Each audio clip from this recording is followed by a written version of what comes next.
Shalom, shalom, bien-aimé du Seigneur, que Dieu te bénisse. Bienvenue à notre temps merveilleux, notre temps d'exhortation. Je suis Chris Roland Ouattara, que Dieu te bénisse. Au nom du Père, du Fils et du Saint-Esprit. Alors Père, nous te bénissons, nous te disons merci, nous voulons te glorifier. Et ce jour, nous nous tournons vers toi, nous voulons que tu nous aides, nous voulons que tu nous donnes ta grâce. Nous te prions aussi par ailleurs pour tous ceux qui nous suivent, tous ceux qui sont avec nous chaque fois, que ton nom soit glorifié dans chacune de leurs vies. Bénis respectivement tes enfants, rejoins-les, afin qu'à tous les niveaux, ils reçoivent de toi la grâce. Chaque jour qu'ils reçoivent le pain quotidien, et qu'en tout temps et en tout lieu, ta grâce les secours et les garde. Au nom de Jésus, nous avons prié. Amen. Au nom du Père, du Fils et du Saint-Esprit. Alors, bien-aimés du Seigneur, nous allons méditer un temps soit peu à travers les Écritures. Nous allons y aller avec un thème qui est très important, qui est très intéressant, que je voudrais soumettre à ta méditation.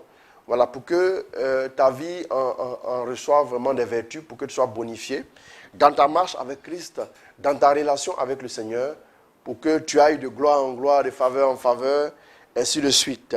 Donc le thème est tiré de Psaume 37, le verset 25. Et le thème dit, et je cite, « J'ai été jeune, j'ai vieilli, et je n'ai point vu le juste abandonné, ni sa postérité mendiant son pain. » Parole du Seigneur notre Dieu. J'ai été jeune et j'ai vieilli, et je n'ai jamais vu le juste abandonné, ni sa postérité mendier son pain. Bien-aimé, voici un passage qui nous révèle combien le Seigneur est fidèle, combien le Seigneur de génération en génération reste toujours fidèle. Bien-aimé, j'aimerais vous dire et nous dire à nous tous que Dieu a dit en Jérémie 29 à partir du verset 11, « Je sais quel projet j'ai formulé pour toi. Je sais quel projet j'ai formulé pour vous. Des projets de bonheur et non des projets de malheur. Des projets de bénédiction et non des projets de malédiction. Oui, je vous donne un avenir et une espérance. » Bien-aimé, si Dieu dit il nous donne un avenir, il nous donne une espérance, je m'en vais donc te dire que ne te comporte pas et ne vis pas comme une personne sans avenir. Je vois des gens souvent dire, je m'inquiète pour mon avenir. Ben, pourquoi tu t'inquiètes pour ton avenir? Jésus a dit un jour aux disciples, ne vous inquiétez pas du lendemain. Le lendemain s'inquiétera pour lui-même. Bien-aimé, pourquoi tu t'inquiètes pour ton avenir? Tu n'es même pas capable de prédire ton avenir. Dans 10 minutes, ce qui se passera, tu n'es pas capable de le savoir. Bien-aimé, tu n'es pas capable de le prédire. Parce que l'avenir appartient à Dieu. On a l'habitude de dire, l'avenir appartient à Dieu, laissons le temps faire. Ou bien la nuit porte conseil et on verra demain. Bien-aimé, mais j'aimerais te dire une chose essentielle. Quand un homme démarre sa voiture, il est lancé à 150, 160, 180 km/h sur l'autoroute, il sait exactement où il va en allant à cette allure. Vous irez assez vite si vous savez où vous allez. Je ne pense pas que Dieu puisse te faire sortir. Dieu puisse poser sa main sur toi, demander de quitter les fétiches, te demander de quitter la fornication, de quitter l'adultère, de quitter le péché, sans savoir où il te mène.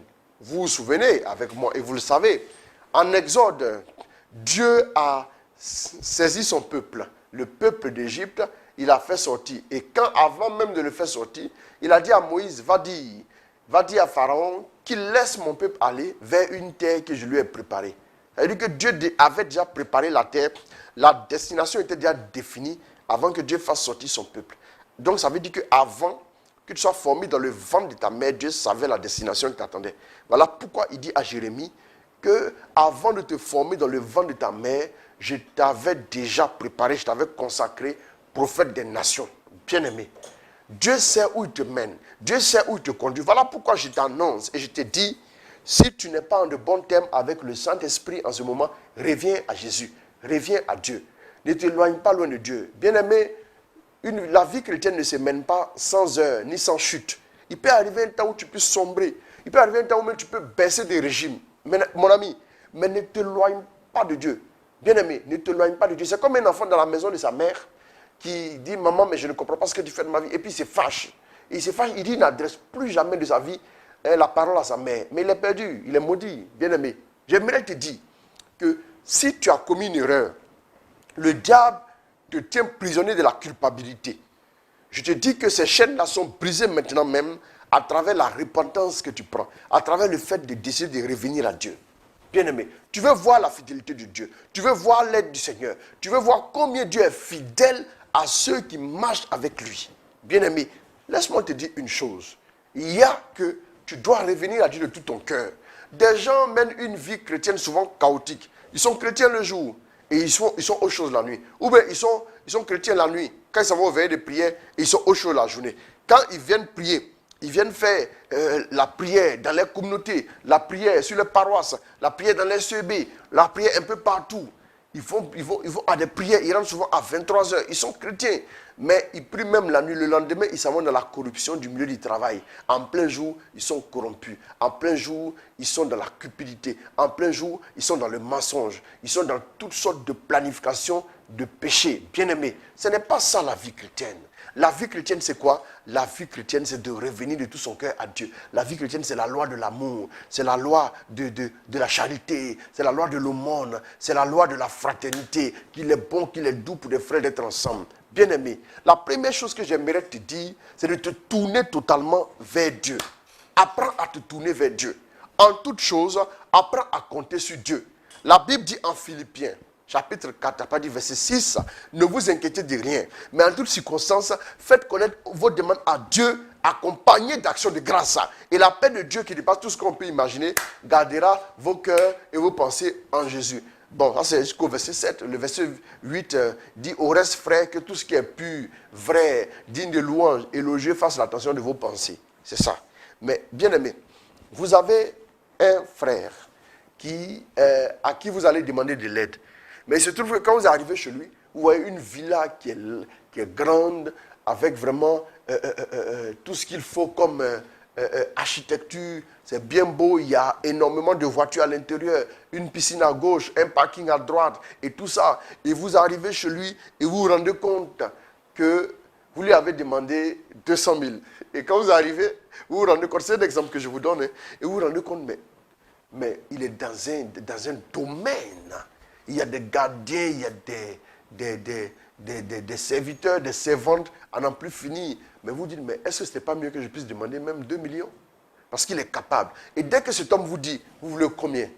Il dit, non, frère, est-ce que je peux avoir 1 million de francs avec vous? Et il vous dit, allez-y en paix, c'est réglé. Demain, passez prendre l'argent. Avant de partir, qu'est-ce que vous faites? Vous lui dites merci. Pourquoi? Parce qu'en regardant autour de vous la maison, vous n'avez pas vu le montant qu'il a sur son compte. Mais quand vous regardez la maison, quand vous regardez les serviteurs, quand vous regardez les voitures, quand vous regardez tout ce qu'il y a comme luxe, vous dites, il n'est pas... Non, il peut me régler ça tout de suite. Et vous vous réjouissez déjà. Bien aimé. Mais pourquoi? Quand vous levez, vous allez voir Jésus-Christ, mon Jésus qui est fidèle. Et vous voulez voir l'architecture de Dieu, mais regardez la nature autour de vous. Regardez l'océan. Quand vous êtes dans un avion, regardez le ciel. Regardez le ciel est à perte de vue. Il n'y a pas de limite. Il y a une compagnie aérienne qui dit seul le ciel est notre limite. Bien aimé, le ciel n'a pas de limite. Bien aimé.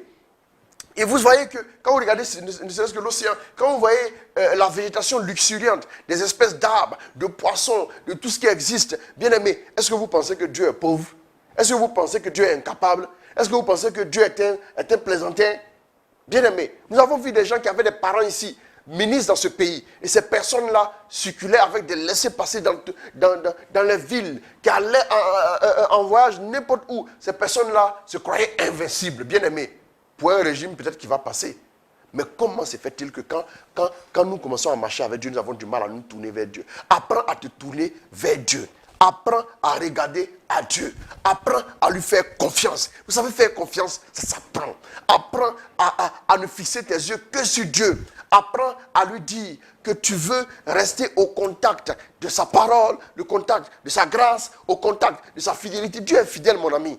Je dis toujours aux gens que ce n'est pas sur un homme qui va apprendre à être fidèle. Dieu n'est pas un apprenti bénisseur. J'ai coutume de le dire. Ça fait un peu rigoler. Mais Dieu n'est pas un apprenti bénisseur. Ce n'est pas maintenant qu'il apprend à bénir. Il sait comment faire passer une vie de zéro à héros. Il sait comment faire passer une vie de la faiblesse à la force. Et il sait comment relever le pauvre de la poussière pour le faire asseoir avec les princes de son peuple. Il sait comment élever une mère stérile et qu'elle soit une joyeuse mère de famille. Il sait comment faire enfanter 7 fois une stérile. Dieu sachant le faire, Dieu sait comment délivrer quelqu'un qui est dans une fosse au lion. Dieu sait comment délivrer des jeunes qui sont dans la fournaise. Dieu sait comment ressusciter un mort. Dieu sait comment réveiller un cadavre. Dieu sait comment appeler à l'existence ce qui n'existe pas. La Bible nous dit en Romains, j'ai envie de lire ce passage, permettez-moi de le chercher et de le lire. Romains 4, nous allons le trouver tout de suite avec la grâce de Dieu. Mais je tiens à le lire. Je tiens à le lire, ce passage-là. Il est bon pour nous. Romains 4, nous allons lire, merci Saint-Esprit de nous aider. Romains 4 à partir du verset 17. Voilà, qu'est-ce que nous voyons? Romains 4 à partir du verset 17. Oui, il dit, je t'ai établi père d'un grand nombre de nations. Il parle d'Abraham. Je t'ai établi père d'un grand nombre de nations. Il est notre père devant celui auquel il a cru. Il est notre père devant celui auquel il a cru. Dieu qui donne la vie aux morts et qui appelle les choses qui ne sont point comme si elles étaient, espérant contre toute espérance, il crut et devint ainsi le père d'un grand nombre de nations, selon ce qui lui avait été dit, telle sera ta postérité. Waouh! Et sans faiblir dans la foi, il ne considéra point que son corps était déjà usé, puisqu'il avait près de 100 ans et que Sarah n'était plus en état d'avoir des enfants. Il ne douta point par incrédulité au sujet de la promesse de Dieu, mais il fut fortifié par la foi, donnant gloire à Dieu et ayant la pleine conviction que ce qu'il promet, il peut l'accomplir. C'est pourquoi cela lui fut imputé à justice. Bien-aimé, écoute-moi bien, écoute-moi bien. Voilà un homme qu'on appelle le père des croyants. Il a compté sur Dieu. Et même quand les choses semblaient tarder, même quand les choses semblaient compliquées, il est resté ferme. Il savait que le Dieu qui appelle à l'existence ce qui n'existe pas est capable de lui donner une descendance. Bien-aimé, j'aimerais dire à un chrétien, Dieu a dit, j'ai fait d'Abraham mon ami, j'ai fait d'Isaac mon serviteur et j'ai fait de Jacob mon élu. Dieu est le Dieu des générations. Dieu est le Dieu du Père, il est le Dieu du Fils, il est le Dieu aussi de la descendance du Fils. Bien-aimé, il a appelé Abraham, il a pérennisé l'alliance avec Isaac, il a poursuivi aussi l'alliance avec Israël. Et de Israël, c'est devenu maintenant la multitude. J'aimerais dire à un chrétien, tourne-toi vers Dieu, apprends à le faire, apprends à d'abord compter en premier sur Dieu, apprends à te fier à lui, apprends à te fier à sa parole. Vous savez, la Bible dit, le ciel et la terre passeront, mais mes paroles ne passeront jamais. Ça veut dire que si Dieu a dit qu'il te bénirait, le ciel peut-être pourra passer, la terre pourra peut-être bouger, mais ce que Dieu a dit s'accomplira dans ta vie. Connecte-toi à Dieu, sois un ami de Dieu, reste, fais-lui confiance. David avait confiance en Dieu. Voilà pourquoi, même quand il était combattu par Saül, à un moment donné, Saül était sur le point de le tuer. Et son lieutenant a dit, je sais que tu ne veux pas te salir les mains, mais moi, laisse-moi le frapper avec sa lance et il ne pourra plus se relever. Il dit, ne le touche pas. Qui peut toucher un oint du Seigneur et rester impuni? David savait que sa cause était défendue par Dieu. Jésus en allant à la croix, on lui a donné la parole à un moment donné. Étant la vérité, il pouvait faire éclater la vérité. Mais pourquoi il n'a rien dit? Il dit, je ne dirai rien. Il dit, mais tu ne sais pas que j'ai le pouvoir de te défendre ou bien de te crucifier? Il dit, mais tu n'aurais aucun pouvoir sur moi si ce pouvoir ne t'avait pas été donné par le ciel. De là, même notre ami Pilate, il a commencé à craindre. Et sa femme lui a dit, écoute, j'ai été tourmenté la nuit à cause de cet homme. Lave-toi les mains, ne fais rien à cet homme. Sois exempt de tout repos dans cette affaire. Bien-aimé, des hommes sont tombés dans la fosse. Des hommes sous inspiration ont eu pour inspiration de construire une arche. Et Dieu qui est fidèle, Dieu qui est bon, le Dieu qui est grâce, le Dieu qui est fidélité, les a gardés. Bien-aimé, je vais te dire, si Dieu t'a appelé, mon ami, ne t'inquiète pas. Si Dieu a dit qu'il est avec toi, ma soeur, ne t'inquiète pas. Écoute, reste sereine. Aie la foi en Dieu. Tourne-toi vers Dieu et place ta foi en Dieu. Oui, la Bible dit en Hébreux 4, verset 3. Et je lis rapidement ce passage. Hébreux 4, verset 3. La Bible nous dit ceci. Sûrement que je trouve rapidement ce passage sur Hébreu 6. Hébreu 4 nous intéresse. Hébreu 4, verset 3. Pour nous qui avons cru, nous entrons dans le repos. Selon qu'il est dit. Nous ne lisons pas forcément la suite. Mais la Bible dit, nous qui avons cru, nous entrons dans le repos. Bien-aimés, faisons confiance au Seigneur. Sache que la Bible dit, ça ne sert à rien de vous lever tôt. Ça ne sert à rien de monter la garde à l'entrée de la ville. Parce qu'à son bien-aimé qui dort, Dieu accorde au temps. Bien-aimé, c'est lui qui fait accoucher la cellule 7 fois. La Bible dit, c'est le Seigneur qui élève, c'est le Seigneur qui abaisse. C'est le Seigneur qui fait vivre, c'est lui qui fait mourir. Bien-aimé, oh, qui pour nous élever, si ce n'est Dieu? Qui, sur qui nous pouvons compter? Apprends à compter sur Dieu. N'est pas à regarder aux hommes. Ne reste pas toujours tourné vers les hommes. Ne te dis pas que tu as beaucoup de relations ou bien ne te cache pas derrière un compte en banque. Mais fie-toi au Seigneur, bien-aimé. Confie-toi au Seigneur et fie-toi aussi au Seigneur. Nous allons lire un petit passage. Oui, nous sommes donc aussi... laissez-moi aller un peu plus loin. Vous n'avez pas réussi jusqu'au sang, oui. Car... Voilà, supporter châtiment, ainsi de suite. Nos pères, nous allons, voilà, excusez-moi, je vais lire Hébreu 11, c'est ça, Hébreu 11. Voilà. Donc il dit, c'est par la foi qu'Enoch fut enlevé, pour qu'il ne voie point la mort, et il ne parut plus, parce que Dieu l'avait enlevé. Car avant son enlèvement, il avait reçu le témoignage qu'il était agréable à Dieu. Or, sans la foi, il est impossible de lui être agréable, car il faut que celui qui s'approche de Dieu, croit que Dieu existe et qu'il est le rémunérateur de ceux qui le cherchent. Bien-aimé, c'est par la foi que Noé, divinement averti des choses qu'on ne voyait pas encore, et saisi d'une crainte respectueuse, construisit une arche, ainsi de suite. C'est par la foi qu'Abraham,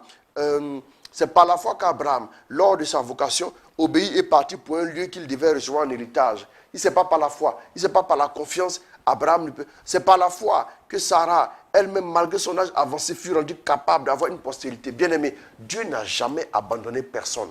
Quand Dieu dit qu'il va bénir un homme, tôt ou tard, il finit par le bénir. Dieu a fait sortir son peuple. Il lui a promis la terre promise est arrivée. Dieu, vous savez, quand Dieu prononce une parole en direction de quelqu'un, il ne va pas trahir cette personne-là. La Bible nous dit quoi? Allons-y un peu en Isaïe. Isaïe 26. Isaïe chapitre 26. Et le verset, nous allons lire le verset avec l'aide du Saint-Esprit, le verset 4. Il dit, confiez-vous en l'Éternel à perpétuité. La Bible dit, confiez-vous en l'Éternel à perpétuité. Pour toujours, à perpétuité. Écoute-moi mon frère, on ne se confie pas au Seigneur pour un temps. On se confie au Seigneur pour toujours. Chaque jour, renouvelle ta confiance au Seigneur. Confiez-vous en l'Éternel à perpétuité, car l'Éternel est le rocher des siècles. Ah, bien-aimé, tu veux voir la grâce, tu veux voir la bonté de Dieu, tu veux voir sa faveur, tu veux voir son soutien, mais confie-toi au Seigneur. Confie-toi au Seigneur. Ne laisse pas quelqu'un te distraire et pour aller te confier en d'autres choses. Bien-aimé, je dis toujours à mes frères que nous avons le plan A 26 fois. Nous avons le plan A. À la place du B, nous avons le plan A. À la place du C, nous avons le plan A. Jusqu'à Z, nous avons le plan A. Sache que nous n'avons pas un autre plan. Notre plan, c'est Dieu 26 fois. Nous n'avons pas un autre plan. Bien-aimé, vous ne pouvez pas être chrétien. Bon chrétien pour un temps et après, vous dites, affaire de mariage est difficile à Abidjan, donc je vais aller me débrouiller avec un homme en concubinage espérant qu'il m'épouse. Bien-aimé, tu n'as pas compté sur le Seigneur. Ma Bible dit, j'ai été jeune et j'ai vieilli. Elle dit, de ma jeunesse à ma vieillesse, je n'ai jamais vu le Seigneur dérober à sa responsabilité. Quand Dieu appelle, il le fait. Quand Dieu promet, et Dieu même a rappelé des promesses des pères à leurs enfants avant, afin de les bénir. Il est le Dieu du souvenir, il est le Dieu du Zakar, qui se souvient de son alliance. Voilà pourquoi la Bible dit, Dieu se souvient de son alliance. Il se souvient de son alliance en Exode 5, en Exode 6, et il est descendu en Exode 5 et en Exode 6. Il est descendu pour faire quoi? Pour délivrer son peuple qui était oppressé, parce qu'il s'est souvenu de son alliance avec Abraham. La fidélité de Dieu court sur quoi? Sur 1000 générations. Dieu reste fidèle jusqu'à 1000 générations. J'aimerais qu'un chrétien comprenne. J'aimerais qu'une personne désespérée comprenne que le Dieu que tu as prié, que le Dieu que tu as invoqué il y a des années, il y a un temps fou qui est passé, mais tu as l'impression que Dieu n'a pas agi. Tu as l'impression que Dieu ne s'est pas manifesté. Tu as l'impression qu'il n'a encore pas du tout réagi. Mais je vais te dire aujourd'hui que ton Dieu que tu invoques, même s'il a semblé cacher sa face, je vais te lire un passage qui va te consoler tout de suite. Voilà ce que Dieu te dit. Voilà ce que Baba God te dit en ce moment. Il dit quoi? Il dit, oh, réjouis-toi stérile, toi qui n'enfantais pas, toi qui n'enfantais plus, pardon. Fais éclater ton allégresse et ta joie, toi qui n'as plus de douleur. Car les fils de la délaissée seront plus nombreux que les fils de celle qui est mariée, dit l'Éternel. Élargis l'espace de ta tente. Oh, commence à étendre tes cordages. Tu vas voir comment Dieu est fidèle. Élargis l'espace de ta tente. Quand on déploie les couvertures de ta demeure, ne retiens pas. Allonge tes cordages et affermis tes pieds, car tu répandras à droite et à gauche. Ta postérité envahira des nations et peuplera des villes désertes. Ne crains pas, car tu ne seras point confondu. Ne rougis pas, car tu ne seras pas déshonoré. Mais tu oublieras la honte de ta jeunesse et tu ne te souviendras plus de l'opprobre de ton veuvage, car ton Créateur est ton époux. L'Éternel des armées est son nom, bien-aimé. Et ton Rédempteur est le Saint d'Israël. Il se nomme Dieu de toute la terre, car l'Éternel te rappelle comme une femme délaissée et au cœur attristé, comme une épouse de la jeunesse qui a été répudiée, dit ton Dieu. Quelques instants, je t'avais abandonné, mais avec une grande affection, je t'ai accueilli. Dans un instant de colère, je t'avais un moment dérobé ma face, mais avec un amour éternel, j'aurai compassion de toi. Bien-aimé, on peut lire jusqu'au verset 17. Nous voyons comment Dieu nous proclame, nous réaffirme. C'est-à-dire même, il se fait le serment à lui-même de nous rester fidèles. Dieu fait une confession de foi de sa propre fidélité. Oh, permettez-moi de dire ça comme ça. Bien-aimé, mais la Bible va encore, oui, quelque part, et la Bible nous dit, laisse-moi trouver ce passage. Il dit, ne crains rien, car je suis avec toi. Ne promène pas des regards inquiets, car je suis ton Dieu. Je te fortifie, je viens à ton secours. Je te soutiens de ma droite triomphante. Voici, ils seront confondus. Ils seront couverts de honte, tous ceux qui sont irrités contre toi. Ils seront réduits à rien. Ils périront, ceux qui disputent contre toi. Tu les chercheras et tu ne les trouveras plus. Bien-aimé, les gens sont moqués de toi. Les gens t'ont considéré comme un échec notoire. Parce que tu as décidé de marcher avec Dieu. Laisse-moi te dire, ils ont avancé peut-être. Vous savez, quand quelqu'un commence à parcourir un trajet en voiture, oh, quand l'avion décolle, celui qui est en voiture n'a même pas le temps de voir l'avion venir. L'avion est en train d'atterrir de l'autre côté. Je vais te dire peut-être que d'autres voyagent dans une certaine dimension, mais Dieu te fera voyager plus haut. D'autres ont commencé. Oh, ils parlent en termes de millions. Peut-être que toi, tu parleras en termes de milliards. D'autres pensent qu'ils ont construit des maisons, ils ont construit des immeubles un peu partout. Ils pensent qu'ils sont arrivés, ils se frappent la poitrine. Mais toi, tu auras plus. Parce que Abraham a demandé juste un enfant à Dieu, Dieu lui a donné des nations. Jésus dit, viens boire un verre d'eau et des fleuves couleront de ton sein. Notre Dieu est fidèle. Notre Dieu s'appelle fidèle. Sa parole ne retourne pas à lui sans avoir accompli ce pourquoi elle a été libérée. Ce que Dieu a dit, Dieu le fait. Ce que Dieu a annoncé, il le fera. Et ma Bible me dit en Hébreux 13, verset 8, que Jésus est le même hier, aujourd'hui et éternellement. Nous allons juste tout de suite terminer avec un passage que j'aimerais te lire. Bien-aimé, ne t'inquiète pas. Ne t'inquiète pas. Dieu reste fidèle. Et le Dieu fidèle ne peut pas se dérober à sa fidélité. Parce que si se dérobe à sa fidélité, ce n'est pas toi qu'on verra, mais c'est lui qu'on verra. Parce que lui, il est Dieu. Lui, il a un nom. Toi, tu n'as peut-être pas encore un nom. Tu es dans l'incognito. Mais sache une chose, le Dieu que nous prions, il est hautement fidèle. La Bible dit, à lui haute gloire, louange éternelle. Il est fidèle. Oui, à lui haute gloire, louange éternelle. Dieu est fidèle. Il est fidèle. Et c'est les mercredis dans les psaumes que nous chantons ça. Et même aussi les dimanches. Dieu est fidèle. Dieu est fidèle. Sa fidélité dure toujours. Et même les montagnes devaient lui chanter. Oui, vous tous ses serviteurs, célébrez-le parce que Dieu est fidèle. Oh, je lève les yeux vers les montagnes. D'où me viendra le secours? Le secours me vient de l'Éternel qui a fait les cieux et la terre. Il ne permettra point que ton pied chancelle. Celui qui te garde ne sommeille point. Voici, il ne sommeille ni ne dort. Celui qui garde Israël. L'Éternel est celui qui te garde. L'Éternel est ton ombrage. À ta main droite. Oui, pendant le jour, le soleil ne te frappera point, ni la lune. Pendant la nuit, l'Éternel te gardera de tout mal, il gardera ton âme. L'Éternel gardera ton départ et ton arrivée, dès maintenant et à jamais. La fidélité de Dieu dure pour toujours. Bien-aimé, il faut que tu comprennes que tu es un enfant de Dieu. Et le Dieu, Oui, le juste c'est qui? C'est celui qui est enfant de Dieu. À tous ceux qui l'ont reçu, à ceux qui croient en son nom, il a donné le pouvoir de devenir enfant de Dieu. Nous sommes justifiés. Donc nous sommes considérés comme des justes. Non pas que nous sommes sans péché, mais que le sang de Jésus a parlé pour nous et nous sommes introduits dans la présence de Dieu. Nous sommes ses enfants bien-aimés. Vous, louez l'Éternel, vous toutes les nations, célébrez l'Éternel, vous tous les peuples, car sa bonté est pour nous est grande et sa fidélité dure à toujours. Louez l'Éternel. L'un des psaumes les plus courts de la Bible, le psaume 117. Bien-aimé, Dieu est fidèle. Bien-aimé, Dieu est bon. Oh, lève les yeux vers lui. Après que tu apprennes à te fier à lui, que tu apprennes maintenant à placer ta foi en lui, lève maintenant les yeux vers lui. Le psaume 34, verset 6 nous dit, qui regarde à lui resplendira sans ombre ni trouble au visage. Bien-aimé, j'ai été jeune, j'ai vieilli, je n'ai jamais vu le juste abandonné, ni sa postérité mendier son pain. Dieu ne t'abandonnera pas. Peut-être que tu as du mal à nourrir tes enfants aujourd'hui, mais il ne t'abandonnera pas. Tes enfants ne mendieront pas les pains. Parce qu'un jour, tu as décidé de marcher avec Dieu. Un jour, tu as accepté le baptême. Un jour, tu as décidé de t'engager à la suite du Seigneur. Et parce que tu es fidèle à Dieu, Dieu aussi te restera fidèle. Mais ce que tu oublies, la souffrance que tu vis aujourd'hui, c'est pour ouvrir la voie. Abraham a ouvert la voie à nous tous. Toi aussi, tu ouvres la voie. Tu es peut-être l'Abraham de ta génération, de ta famille, de ta lignée. Et des générations après, oh, tes enfants diront, waouh, qu'est-ce que notre ancêtre a bien pu faire pour que nous sentons la fidélité de Dieu. Tes enfants, tes descendants rendront grâce pour ta vie. Que Dieu te bénisse, qu'il te garde, qu'il veille sur toi. Et sache que le Seigneur notre Dieu est fidèle. Il ne peut pas se dérober de sa fidélité. Qu'il te garde, mon frère, ma soeur, dans le nom de notre Seigneur Jésus. Père, bénis tes enfants, montre-leur ta fidélité en tout temps et en tout lieu. Toi qui es vivant pour les siècles sans fin. Amen. Au nom du Père, du Fils et du Saint-Esprit. Amen.